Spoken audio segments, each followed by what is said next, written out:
après nous être logés à Kanpur, nous arrivons enfin à Bénarès. Bénarès, qu'on appelle également Varanasi, c'est la ville la plus sacrée de l'hindouisme et même du jaïnisme. C'est une ville d'1,2 million habitants.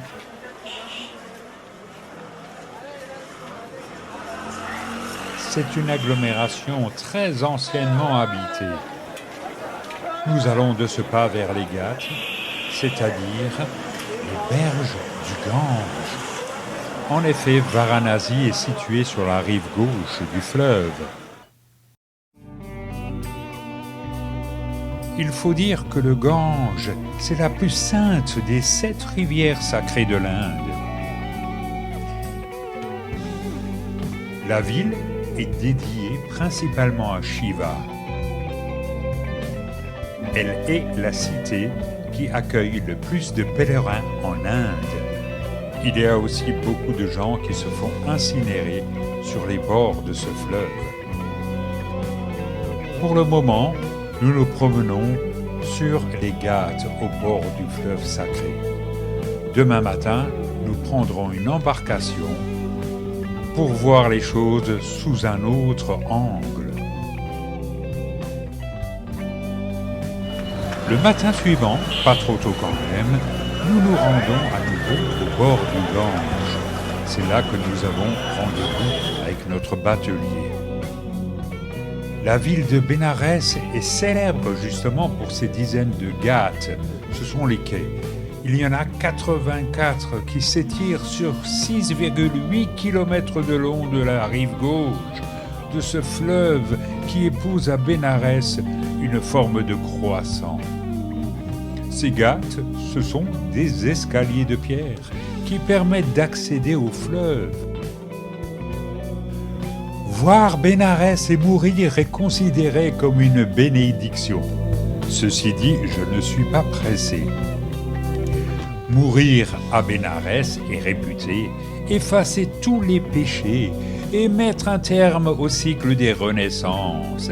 C'est la raison pour laquelle des milliers d'hindous souhaitent rendre leur dernier souffle dans cette ville. Nous voyons toutes sortes de personnes sur ces ghats. Ici, un brahmane reconnaissable à sa cordelette qui lui traverse l'échine.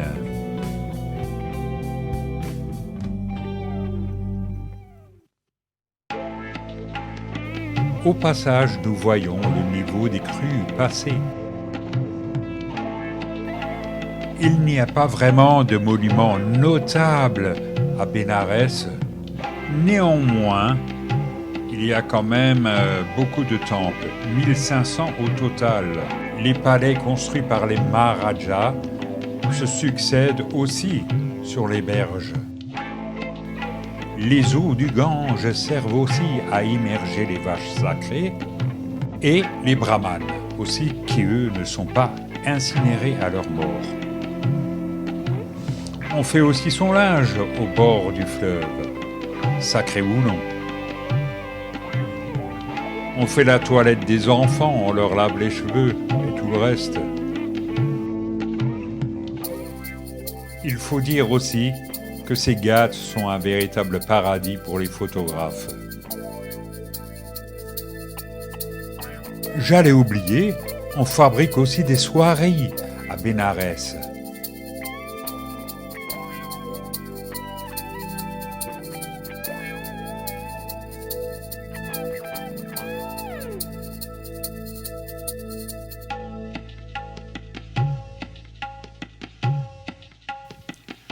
Quoi qu'il en soit, ces ghats sont un lieu où il y a toujours beaucoup d'animation.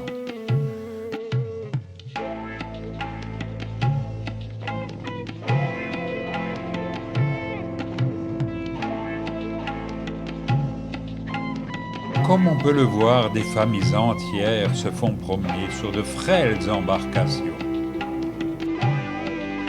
La plupart des palais et temples avaient été détruits durant l'invasion musulmane. Donc, les temples qu'on voit sur les Ghats date du XVIIe ou XVIIIe siècle.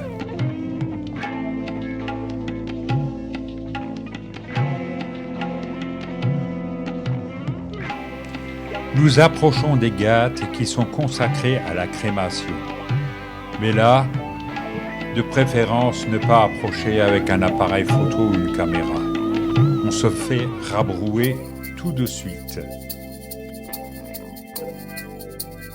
Ici, les bateaux apportent le bois qui sera nécessaire pour brûler les corps. Les cendres seront tout bonnement jetées dans le Gange. C'est là que les gens se baignent, boivent de cette eau, chose qui serait très dommageable aux Européens ordinaires que nous sommes.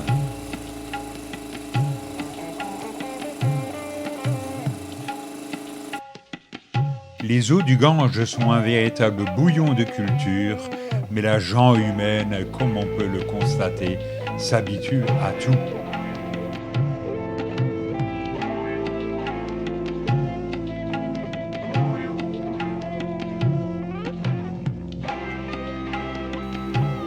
Bon, d'une manière ou d'une autre, quand on se baigne dans le Gange, on ressort plus sale qu'avant.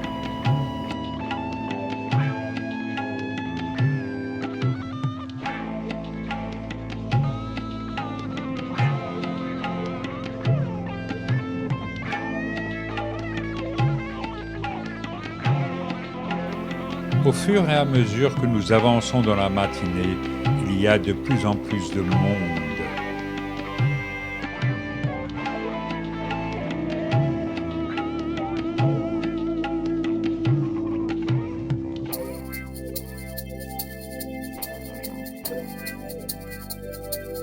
Et tout doucement, nous nous retournons vers notre point de départ.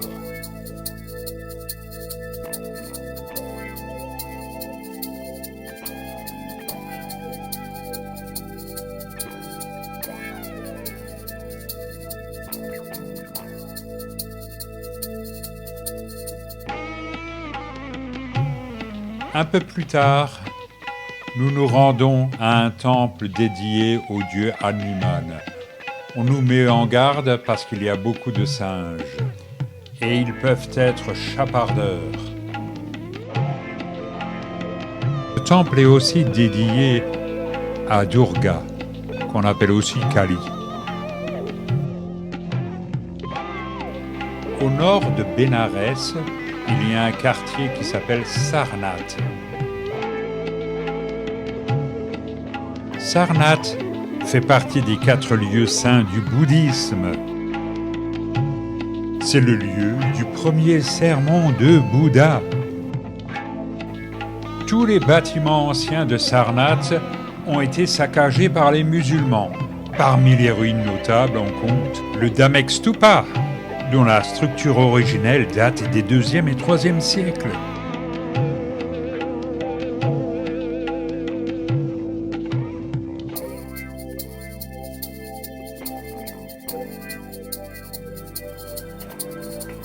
Toutes ces ruines composent un magnifique jardin dans lequel on a beaucoup de plaisir à se promener.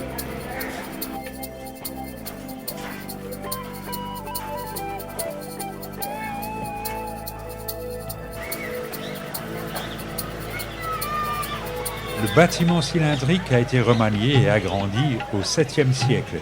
Il est fait de briques. Il mesure encore quelques 35 mètres de hauteur pour une trentaine de mètres de diamètre. Il est encore décoré de frises et creusé d'une niche.